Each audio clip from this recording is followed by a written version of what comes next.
পুকুরের মাছ কম বেশি সবাই পছন্দ করেন, যেটা আমি মনে করি। আসসালামু আলাইকুম, কেমন আছেন সবাই? আশা করছি সবাই ভালো আছেন। আলহামদুলিল্লাহ আমিও ভালো আছি। যাই হোক, এই যে দেখেন আজকে চলে আসলাম একটা মাছ ভাজি নিয়ে। এটা মূলত সুরমা মাছ। আর এই মাছটা কেন জানি চুলের উপরে দিলে মাছটার গায়ের উপরে একটা তেল থাকে, ওইটার কারণে একটু চামড়া মনে হয় উঠে যায়, আর এই যে পেটগুলো এমন হয়ে যায়। কিন্তু কি করার, যাই হোক এই মাছটা আসলে শুকনা ভাজি করে খেতে অনেক ভালো লাগে। আবার পেঁয়াজ দিয়ে শুকনা গুঁড়া করতে অনেক সুন্দর লাগে আর খেতেও ভালো লাগে। আজকে আমি এগুলারে পেঁয়াজ দিয়ে খালি ভুনা করব। দেখেন আমার মাছগুলা প্রায় ভাজা হয়ে গেছে। এরপর আমি আবার কিছু মাছ ছিল, ওই মাছগুলো দিয়ে দিব এখন এখানে। আসলে ভেজে রান্না করে ভালো লাগে, আর ওই যে ভাজা ছাড়া রান্না করলে মনে হয় যে এটা একটু সাদা সাদা লাগে, আমার কাছে ভালো লাগে না। এই কারণে আমি আসলে সব মাছে একটু ভেজে রান্না করার চেষ্টা করি, ওইটা আর কি। যাই হোক, আমার মাছ ভাজা প্রায় শেষ। এখন আমি আবার ওই ফ্রাইপ্যানে কিছু পরিমাণ তেল দিলাম। তেল দিয়ে আমি এখানে পেঁয়াজ কুচি 1 কাপ আর কিছু কাঁচামরিচ ফালি দিব। দেখেন দিয়ে আমি কিছুক্ষণ এগুলা নেড়ে নিব আর কি। আমি পেঁয়াজের পরিমাণটা একটু বাড়িয়ে দিলাম, খালি ভুনা করব তো, এই কারণে পেঁয়াজ দিয়ে শুধু ভুনা করার ক্ষেত্রে পেঁয়াজটা একটু বেশি লাগবে, এই কারণে আমি পেঁয়াজ বেশি করে দিলাম। ভিডিওতে কীরকম দেখা যায় জানি না, তবে আমি এখানে একটু পেঁয়াজ বেশিই দিলাম। এরপর আমি পেঁয়াজগুলোর কিছুক্ষণ নাড়বো, আর এরপর শুকনো যা মশলা দিয়ে ওগুলো রেডি করতেছি। এখানে রসুন বাটা, জিরা বাটা, গরম মশলা, হলুদের গুঁড়া, মরিচের গুঁড়া সামান্য পরিমাণ আর কি দিলাম। এখন আমি মশলাগুলো পেঁয়াজের সাথে দিয়ে দিব।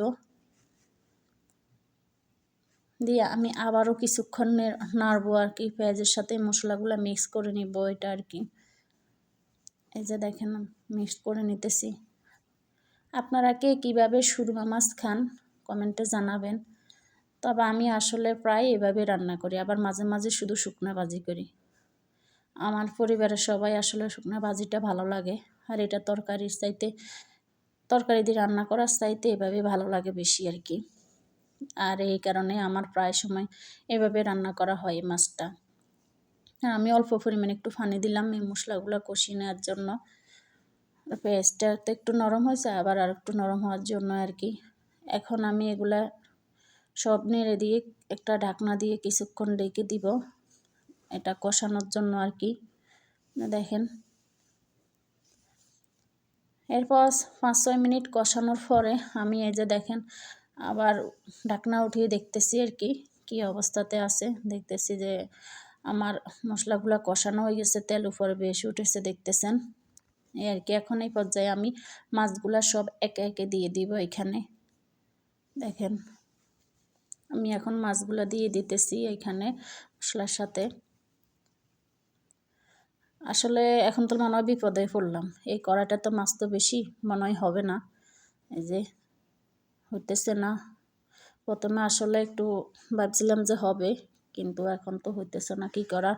যাই হোক, আমি এখন কড়াই চেঞ্জ করে আমি এখন অন্য আরেকটা ফ্রাইপ্যানে দিয়ে দিলাম মাছগুলা। যেহেতু আমার ওই কড়াইটা ছোট ছিল, এই কারণে বড় একটা কড়াই নিলাম, যাতে করে সুন্দর করে সব মাছ দেওয়া যায় আর কি। এরপর ঢেকে দিয়ে যে কিছুক্ষণ দিয়ে আমি এটা পুরো শুকিয়ে নিব, একটু আটা আটা থাকবে। দেখেন আমি একটু উলটপালট করে দিতেছি যাতে মাছের গায়ে মশলাগুলো লাগে। আর আমি তো আগে কষিয়ে নিলাম কিছুটা, মশলাগুলো মাছের ভিতরে ঢুকেছে এই আর কি। এখন আমার রান্না কিন্তু প্রায় শেষের পথে, আমি কিন্তু আর পানি দিই নাই, ওইটাই কষানোর উপরে। এরপর আমি সর্বশেষ ধনিয়া পাতা কুচি দিয়ে দিব এখানে, একটু সুন্দর দেখালে আর একটু ফ্লেভারের লাই। শীতকালে আসলে ধনিয়া পাতা সব তরকারিতে ভালো লাগে। আমি আসলে সব তরকারিতে ধনিয়া পাতা খাই শীতকালে, ওটা আমার কেন জানি একটু ভালো লাগে। যাই হোক, আপনারা কে কীভাবে রান্না করেন অবশ্যই কমেন্টে জানাবেন। আমার রান্না ভালো লাগলে লাইক কমেন্ট করবেন। আসসালামু আলাইকুম।